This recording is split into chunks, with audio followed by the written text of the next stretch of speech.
So a question I get asked a lot by people in financial services is, do Facebook ads work for financial services? And the answer is absolutely, they can work for Facebook. Sorry, they can work for financial services, but there's a few questions you want to be asking yourself before you start running Facebook ads. Because I think a lot of people run straight into Facebook ads. I speak to brokers and IFAs all the time who say they've tried Facebook ads and they say Facebook ads doesn't work. It's a load of rubbish and waste a load of money. And a lot of people do waste a lot of money on it because they go straight into ads before testing the messaging and testing their audience, testing if things work organically for free before they jump into the ads. So they end up paying for that testing phase. So the way that we do it in our programs is we're kind of testing the message. We're obviously going after a specific customer profile for one, and then we're tailoring a message that really resonates specifically with that customer profile in terms of the psychological triggers. And so we're testing things for free before we go into the ad. So we're making sure we know that our messaging, we know what kind of captions, what kind of messaging, what kind of imagery is working and how people are responding to that for free. Because you can do that one of two ways. You can go straight into the ads and pay for that testing phase, or you can test it for free using these organic methods that we do. So, well, what we always suggest is number one, that you test the messaging with the audience. We make sure we've got a few paying clients. The other benefit of doing it that way is that that kind of pays for the ads. So what we suggest is we're testing the organic. We'll get some clients using that organic method. With that revenue that came in through that organic method, we can then put that into the ads, which really just throws fuel on the fire and kind of expedites that process and automates it.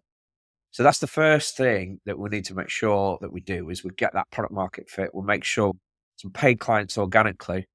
And the second thing, really, you need to make sure that your customer value is over a certain amount. The way that we do it, when you're looking at acquiring clients using paid methods, you need to know how much it's going to cost. And you need to know that whatever's coming in is going to obviously be worthwhile in terms of the margins and covering that and making a good profit.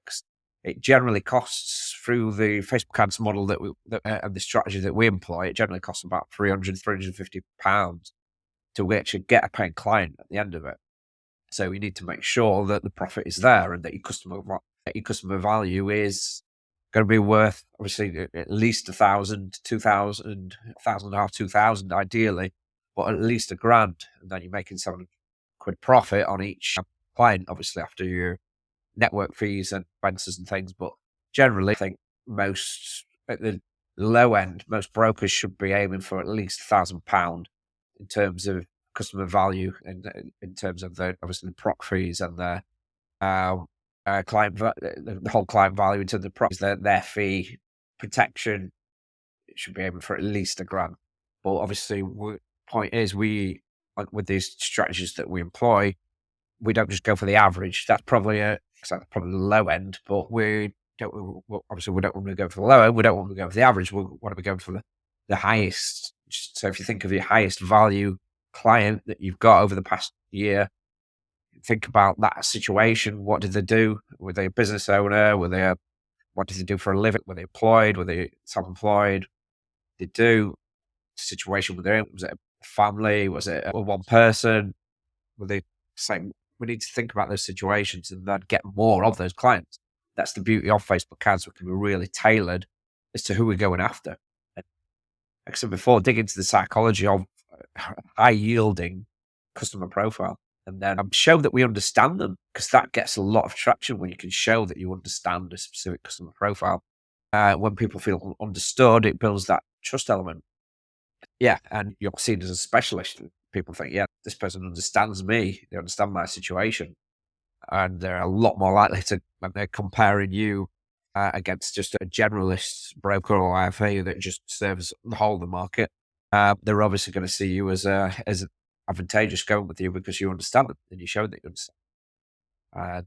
Yeah, we want to be going for these high yielding markets, and that ties into running Facebook ads. So we don't want to be going for just your average, just general £100,000 mortgage, or someone who's just got £100,000 in funds that they want managing. We want to be going 500 grand mortgages or the 500 grand on funds that need managing, those customer profiles. And that obviously means that we can earn more per client and we can put more money back into the thing to feed it in terms of the Facebook ads and put more budget into it. Because obviously, if you're only generating £500 per client, then there's nothing to put back into the thing, and it's not a very profitable model in terms of running the Facebook ads. So they're probably the two main questions that you need to be asking yourself, and making sure that those two kind of boxes are ticked in that sense. But yeah, if anybody's got any questions in terms of running Facebook ads or the way that we do it, you can check out a free training, which is available, which is through danreddishconsulting.uk. Or if anyone's got any questions, just let me know. Thank you.